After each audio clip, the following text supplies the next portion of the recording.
So actually here on the left side, start the car here. This one is gear selector, P, R, N and D. Yeah. On this one we have, this is mode selector. We have 5 modes and 2 pre-selected mode. And on this one is changing power. Each mode have his own power, but you can adjust I'm on a more or less. And everything else is through the main screen IVI, like HLS system setup. You can adjust the vehicle setup, passenger screen, drive modes.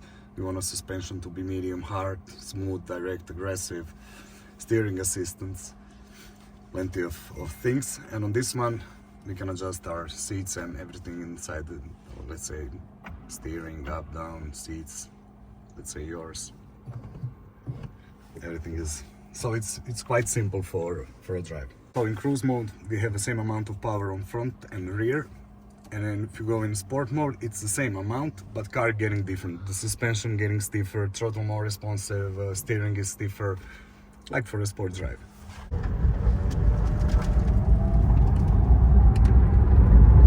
But we're gonna go first in a sport mode just to feel the difference.